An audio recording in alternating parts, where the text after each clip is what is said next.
Welcome to today's model workshop. Well, yesterday I attended the 40th Australian Model Expo, and what follows is just a potted history of my experiences on the day, my highlights, things that caught my attention, things I thought were executed well, not necessarily everything. I've broken it up into categories. We'll start off with aircraft. So this was one of the very first ones that caught my eye, this Marchi seaplane. Just beautiful. The paintwork was exquisite. I think it was 1/32 scale. Loved it. A couple of helicopters. Now look, I don't know much about anything past about 1945 when it comes to aircraft, so I couldn't tell you what this is, but I can tell you the detail was exquisite. Same with this one here. Just really lovely execution, and seriously impressed. I don't know the actual thing, but what the plane was or what the aircraft was, but I liked it. This is a beautiful French plane and a lovely Blenheim, which I was really impressed by. Just really nice weathering, nice panel lines, not too overdone, quite effective, I thought. Now look, I'm going to apologise in advance. This was really lovely too. I liked this. Hand painted, that's not decals, hand painted. So I'm going to apologise in advance. Some of the photos aren't the greatest quality, and I apologise. Yeah, it's it's a snapshot of the day. I didn't bother in taking photos of every item that placed. So that, there was a first just then, there was a third. I don't remember what the second was.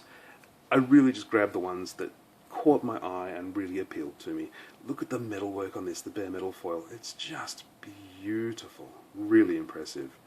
So I didn't always go for placeholders or place getters, but what I did go for was just things that really, I liked. A Motorhead Heinkel. Come on, what's not to like? What's not to like? I also like Turkish Air Force subjects. I like the square roundels. Is that even a thing? And I like vampires. So you can see just how subjective this is. A couple of World War I subjects here, and these were 1/32nd, and they were just beautiful. I'm assuming they're all Wingnut Wings kits, and just the size of this. This was a good 60cm wingspan, beautifully executed. This really lovely felts, I think it is, and yeah, wingnut stuff. You always know. No, it's a Roland. Sorry, not a felts. You always know you're in good hands with wingnut stuff. Yeah, this really lovely airbrushing, really lovely camouflaging. The rigging was great. Again, I apologise, you can't quite see the detail. I have to get a better camera for next year. But you get the feel, yeah? You get the feels. Yeah, really nice. Well deserved. That was a first place, and that was well deserved. The guy standing in front and the propellers, just lovely details. Next up is a big Japanese club display. So their display was all about Axis versus Allies in the Pacific, and what really caught my eye was just this really big and impressive and exhaustive collection of Japanese planes, different makes, different fighters and bombers and torpedo bombers and seaplanes. Just really caught my eye as a display. It's really nicely done. I think this was 1/48 scale, so we're away from the bigger scale stuff now. And yeah, I always find this next one coming up, it's a beautiful Sky Raider, I think it is, but this, it's just lovely. This is 1/48th, 1/32nd. I wish I could remember, sorry, but it was just impressive. We've got a few more photos coming up, and the airbrushed camouflage, masterful, really masterful. I think this is 1/32nd. It's a Zucamburu kit. Yeah, just well impressed by that one. I do have a bit of a thing for Japanese planes at the moment. I'm just going through a stage of finding them endlessly fascinating, so if that's not your cup of tea, look away now. Right, so I also really liked, there were some interesting in-flight displays.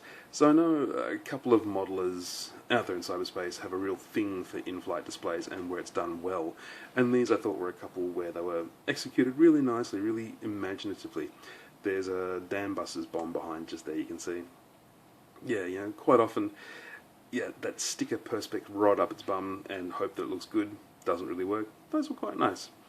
This one here, the 4-person cockpit, it's chock full of detail, just amazing, and the tone and the variation overall in the paint blew my mind. This one, it really blew my mind. Alright, let's move on to dioramas. So this is a subject that I hold near and dear. Quite often I've entered dioramas in the competition before. I've got nothing in it this year. I don't really enter the competitions anymore. I find it does my head in, if I'm being completely honest, and I'm a bit of a sore loser, so I just don't play that game anymore. But I completely respect the people who do, and yeah, this was a really nice one. I think that might have come first. Yeah, dioramas. It's it's all about the storytelling for me, and if you can do that well, then you get points in my book. Absolutely. There's one diorama coming up which was phenomenal. It was really, really big, and this one here didn't score a place, got it commended, and I'll show you some more of that in a second. It was impressive. It was 16 months work, and it's like 15 different kits, and all the figures were adjusted and repositioned, and it was seriously impressive. I find the judging process quite difficult. It's all about technical merit rather than perhaps imagination sometimes, and I realise you've got to do that, but yeah, sometimes I find it a little problematic. This was a beautiful shadow box, World War I trench, bit hard to see, sorry, but impressive. And look at the detail in that. Pretty sure that was 1/48th. Lovely. So yeah, that's the big one there, and it was impressive, I will not lie. It blew my socks off. I liked it a lot. Yeah, just so much into it. It's perhaps a little busy, if I'm being hypercritical, but it was lovely. What have we got coming up? So a couple of desert dioramas there, and these are more the sort of single vehicle vignettes, which I'm going to class as dioramas for the sake of this video today. Beautiful rusting, beautiful burning out there. Yeah, some really impressive stuff. Single figure vignettes, single vehicle vignettes, quite hard to do well, I find. So, respect to all the people who do that, because you haven't got a lot to work with. You've really got to effectively tell the story. I love how old school this one is. Yeah, and this big oil rig was a club display, all electrified, all lit up. It was the size of a door. It was really impressive. This caught my eye just because I like police vehicle models, and I like the subject matter. I thought it was cute, but really it's just well done. And that's a AMT Ford Cruiser, 1970 Ford Cruiser, really nicely done. Yeah, and the donut shop's cool. Coming up, so a little bit more of that one, but this next one was, for me, best in show. So divers scuba diving on a wreck in the Pacific. It's so imaginative and so well executed, and the bubbles, that for me was the best in show. It really, really, really inspired me. I found it lovely.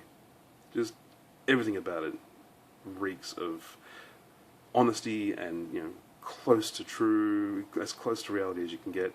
I loved it. Yeah. Big heads up to whoever did that one. Loved it.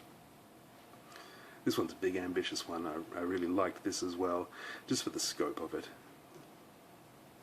And, who doesn't like a classic BMW? Really, who doesn't? This was a diorama, very big diorama of a crash at Bathurst, Dick Johnson's Falcon. Nicely executed. This one came first in the military dioramas section, which was good.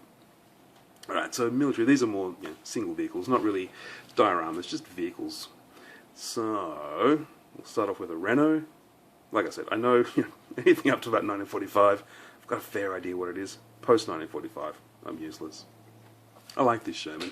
I like those early cast hull Shermans. Really nice atmospheric Africa core. And anything that's, half a metre long in 1/35th scale, Yeah, you get points from me, definitely. Which is probably why I'm not a judge, because I'm so subjective. For me, it's all about the subject. The execution, you know, I'm not so worried about that. This T-34, so it's just a 1/35th T-34. It really caught my eye, and unfortunately, my photos don't do it justice. The rust and the weathering was so subtle, and my camera just did not pick it up. I loved that one. It was a real highlight for me, that guy. Yeah, what else have I got to say? Like I said, anything, ridiculously massive in 1/35th scale, you'll always get points from me. What have we got coming up next? A nice North African one. Those are always interesting. I find, they're hard to do well. You can have just boring sand, and that one didn't have boring sand. This one's beautiful, really, really nice. Okay, so coming up we have vehicles. So, civilian vehicles, non-military subjects.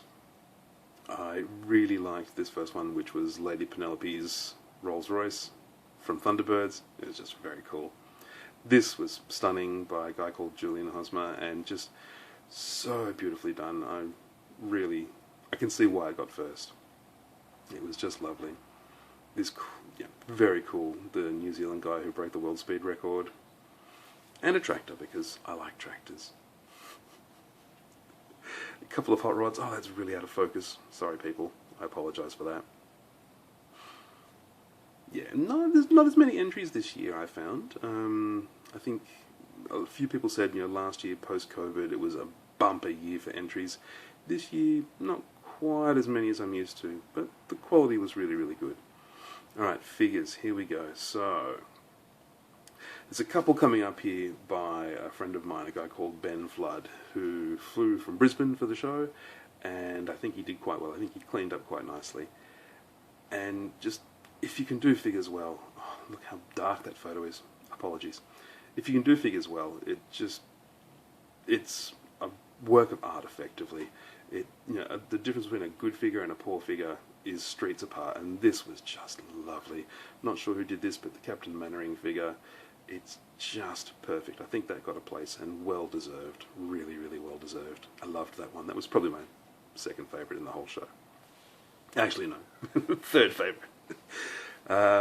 Yeah, this night was pretty impressive. Again, really dark.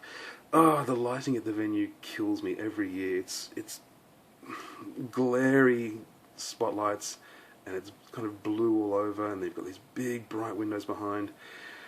I struggle with the lighting every year. I realise there are limitations, but it does my head in. Sci-Fi and Fantasy. So this is a topic that I just love. It's always interesting. I love the effect of the red light on Princess Leia there. This I was really happy to see, really excited to see this bust. I had seen it online beforehand, and it didn't disappoint me. It was just stunning. Yeah, impressive stuff. It's really nice, isn't it? It's not something I would attempt even, but yeah, this one here, that was probably my second favourite in the whole show, that bust. Just beautifully painted, the skin tones, the headdress, everything about it impressed me.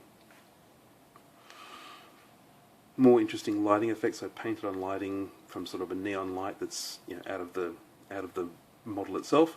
Really impresses me. It's something that I find really difficult to even get my head around to achieve it well. So respect, complete respect.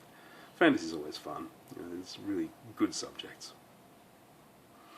A few Machine and Krieger items here, and I always love those. There's so much room to get creative with your weathering and your colour schemes. It's a fascinating piece of the world. It's a fascinating piece of the modelling world that I haven't really played in before, and it tempts me. And a Tyrannosaurus, because who doesn't love a Tyrannosaurus?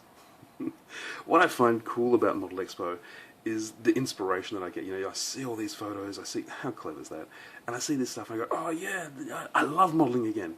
Not that I'm jaded about it, but it sparks creativity, it sparks the creative juices, and, That's a brilliant thing. That's one of the best things about the whole expo, is just seeing what amazing things people can do, like this light box again. So, yeah, gorgeous, gorgeous. Really cleverly done, really atmospheric, tells a story. Oh, the storytelling. It's just perfect.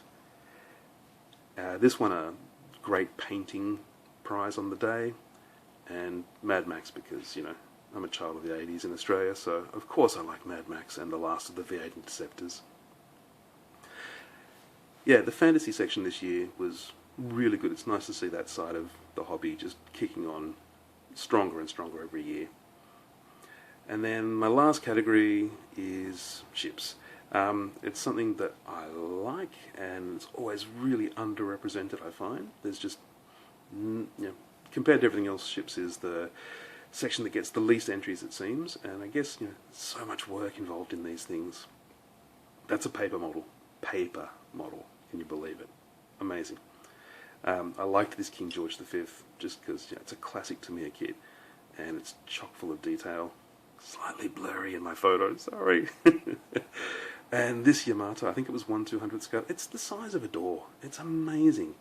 Yeah, so that's it. I hope you've enjoyed my trip and my highlights from the expo. And to everyone who entered, respect. Well done. Thanks.